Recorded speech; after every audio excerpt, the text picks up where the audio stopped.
Hello YouTube, this is going to be part 2, the follow-up to Life and Humanity. Yeah, I tried doing another video of this, but it went over 10 minutes, so yeah. Basically, it's just a retry on the whole concept that we've developed, holy sites and all this stuff, and the subjectiveness of it. Once again, the Eurocentrics love to point out the whole Roman Empire, the Greek, they made statues and anthropomorphic gods. Okay, that's nice. I don't care. All right. Yeah, I love it. It's interesting stuff, but we put too much stock into it, specifically racists. Okay, and I explained this in the previous video, but I didn't go into elaborate detail. All racists want to do, whether they're white or black, whether they want to use the past as an excuse or what they perceive as being a present situation, and say, well, yeah, we're superior to that. All one group wants to do is rule. Okay, they want to sit on their ass and rule. They don't want to do anything else. Okay, that's why they want to create superiority. Okay? That's why black racists want to have the blacks be at the top. That's why they want white racists want to be white at the top. Okay, because they just want to sit on their ass, rule, delegate, and tell everyone else below them how they should make food for them and how they should cultivate this, cultivate that, while they're sitting on their ass, not doing anything. Okay.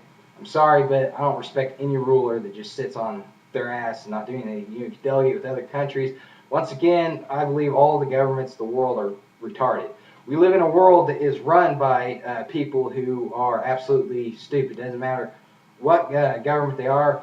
It could be governments in Africa, it could be governments in Europe, governments in North America, South America, Asia. We live in a world that is run by people who are so caught up in their subjectiveness, so caught up in their little lines they've drawn on the map, so caught up in the fact that tribal superiority or tribalism, that they're going to blow us all up just over stupid crap. Money has outlived its usefulness. Okay, I say that because you can Google this, you can go online, you can actually Google it. The average grocery store, specifically like Target, Homeland, Walmart, stuff like that, throws away hundreds of dollars of food a night. Okay, that's average. Do that, speckle that out all over the United States, hell, all over the world. That's a lot of food. Okay, they say, well, it's only 50 cents for every dollar, so that's not much profit. Okay, well, you just let a slab of all this food go to waste on the shelf because some people didn't have the paper to give to you, so you can give it back to them. Give it to them. Let it, that food would have been worth more to a family who's in need than your paper is. Okay. And grocery stores, for the most part, are just the middleman. Okay, they get it from manufacturers who got it from the natural sources, particularly farmers, restructured it, re-engineered it, and then stuck it and gave it to them. They bought it from them and stuck it on their shelves to buy it from them, so they get that paper. They harvest that paper, harvest that gold. Like I said with diamonds. Okay, fantastic. Okay, we got diamonds. Now we can cut up for tile flooring, and place it on the ground. Excellent. I'm glad I wiped out those people for those diamonds. I don't care about diamonds. They talk about, oh, they use diamonds for their records and stuff like that. They replaced that with hard plastic after 10 years. Okay, not very much of a resource.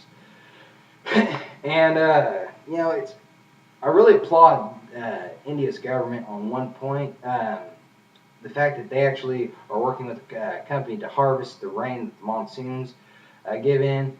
And I was reading an article about this, just in case, there's also that worry and fear that the Ganges is going to dry up. Technically, India gets enough rainfall from their monsoons to not only support their population and then some, and also support all the animals that are there. Well, they got this idea, this company that's working with an Indian company. I think it's a Swedish company. They're actually going to basically harvest the rain.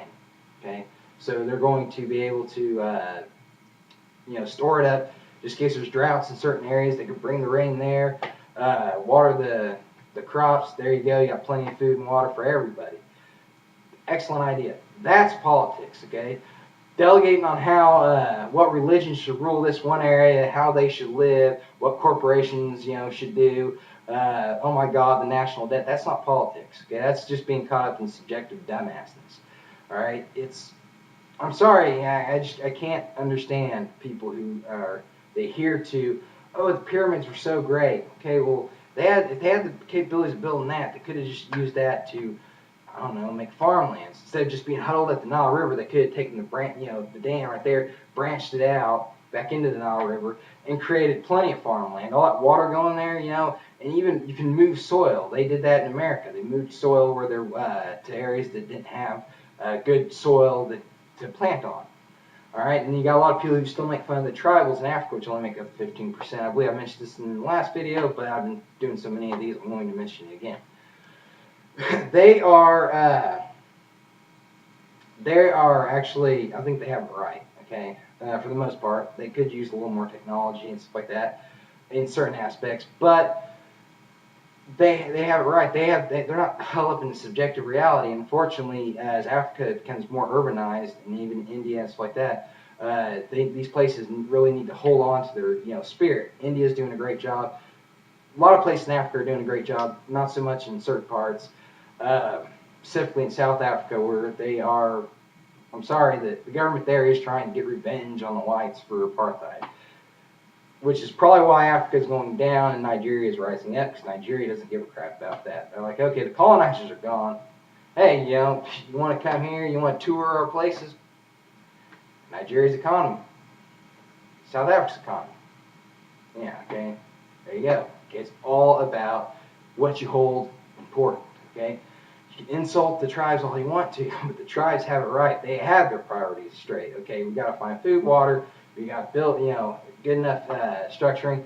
Like I said, they could, if they institute, technology in it, they could actually make it better, mixing best of the old with the best of the new. There you go. Unfortunately, only 15% of Africa's population is tribal. Okay, and as population is actually declining, because the majority of the tribes are actually moving into the city, adopting the city life. Eventually, they're going to be like the West and Asia and stuff like that. They're going to all buy their clothes and food from corporations that assembled it from a manufacturer who got it from a farmer that nobody knows or cares about. Welcome to civilization.